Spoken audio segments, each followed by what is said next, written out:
Have you ever noticed how quickly a day can pull you into an emotional state you never intended to be in?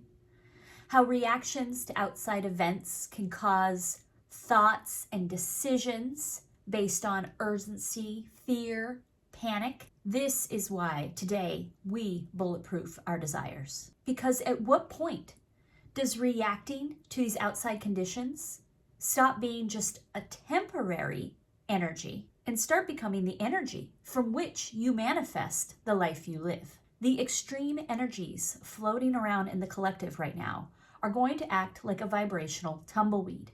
And those people who are not fortified in their own internal energy will get swept up and taken into a reality they did not intentionally choose. That's why in this video, I'm going to show you my Bulletproof Your Desire framework so that you can continue to author your reality. When you build an identity that is aligned with your desire, anything that contradicts it has no authority in your reality. Hi, my name is Allison, and I am here to help you create the life you desire to experience. And if this video resonates, I would greatly appreciate a like and subscribe. Because if you do resonate, then I am certain I have other videos that you will find value in. Now, I want you to think of a time in your life when you had a decision to make, but you really had no clear direction on which choice was best for you. So you opened up your decision making to the influence of other people. You know, you consulted with friends, family, people you respect to get their input. Now, most of the time, allowing somebody else to make the decision typically doesn't have disastrous outcomes. But I can imagine that almost every single one of us has had a time where we allowed someone else to influence our decision and it didn't turn out well, when we did suffer emotional damage. And the thing is that we are living through a collective experience right now where if we allow outside vibrations to sway us, to take over our deliberate decision making, to get in here and tell us what's possible or what we should be focused on or how we should be reacting, well, then this becomes normal. And now we're no longer living as a reality creator, but we're living within a reality that is being fed to us. In times like these, conscious living is not just some woo-woo spiritual practice. It is a practical survival skill for maintaining inner authority over the lives we live. And those of us who can rise up in it will get to continue to decide the experience we have within the collective instability. And it is the decision to do this that bulletproofs your desires. It is the decision for you to create an inner authority so strong that outside influences, the powers that wanna be, cannot penetrate.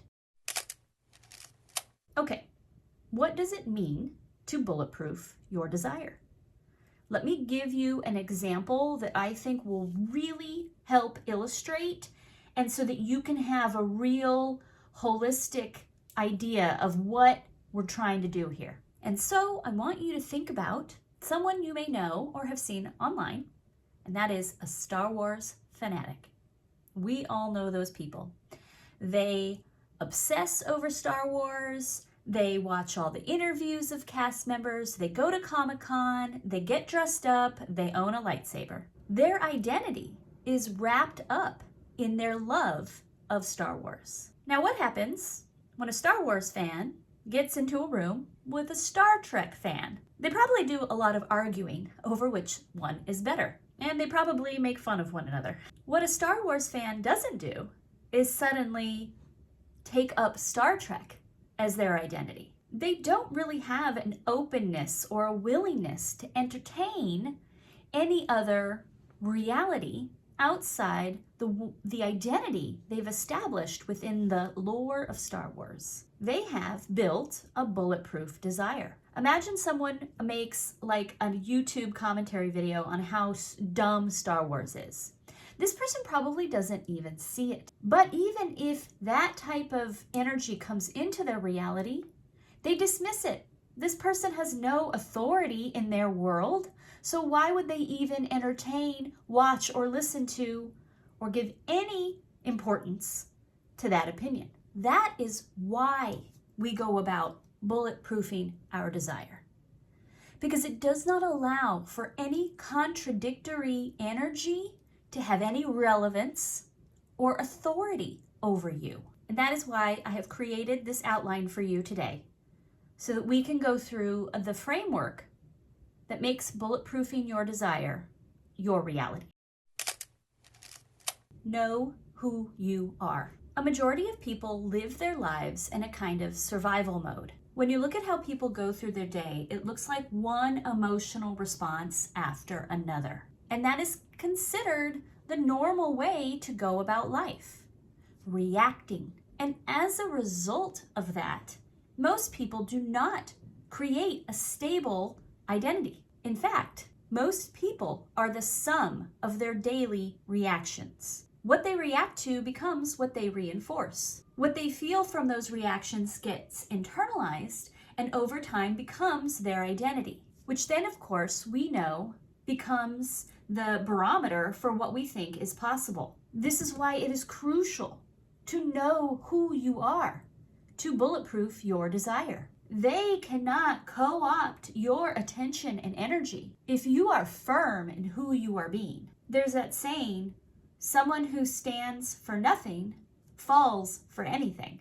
Bulletproof your desire by creating a bulletproof identity first. It establishes a boundary that other energies cannot cross. So what does this look like? It's simple. Who are you? What are your values? What do you like about yourself? Where do your desires come from? Why do you want what you want? In what ways do you honor your values? How do you show that you value yourself, that you value your energy, that you value your decision making? How do you bring value to other people in the roles that you play? Back when I asked myself this question for the first time, it was really hard for me to come up with values outside of like the normal ones, like family and freedom, to really get into who do I want to be? Who do I want to show up as? When I remove the things that I do, when I'm not thinking of myself as a result of outcomes outside of merits or honors or accomplishments, how do I want to see myself? How do I want to be in this world? This allows you to grow a strong base, and it is a tree with strong roots that holds up during a storm. A clear identity removes the reactivity to life. Your reality is no longer decided moment to moment because it's already based in a firm foundation. This allows you to hold steady in your desires and makes them bulletproof. Number 2 is to participate in your life. Think about when you get home from work and you sit down and you want to watch TV and you want to just decompress. And then like some random stranger came in off the street and was like, oh, let me select which TV show you get to watch. You wouldn't like it. There's certain TV shows we want to watch when we want to watch them. Well, participating in your life means you are no longer a passive consumer of whatever energies people want to throw at you. You are actively involved in what gets airtime in your mind. You actively participate in what gets to access you. To participate in your life is to take those values, is to know who you are and make decisions based on them. Not reacting to every little thing, but saying deliberately, these are the energies I am willing to consume. This is the people I'm allowing access to me. Participating in your life means all these energies that want to influence you, you are actively participating in deciding if they can. Do they support your desires or do they divert you away from them? We create a bulletproof desire by being radically committed to the energies that align us. Think of the Star Wars fan. Their whole world is consumed within that bubble. Pick a bubble, enter it, and then be radically committed to maintaining the bubble. Participating means choosing your focus on purpose. It means engaging in behaviors and activities that reinforce your values, your desires, and the energetic states that are compatible with what you are building. The more deliberate you become about where your attention and conscious awareness rests and pays attention to, the more inner authority you develop. I decide, not the media, not social media, not Big Brother. I am the authority here. Practices like journaling, meditation, exercise, morning and evening check-ins, visualizations, scripting, these are not high vibe fluff. These are tools to use to engage yourself, to unlock the energies, to promote the energies that align and create the bulletproof bubble around your desires.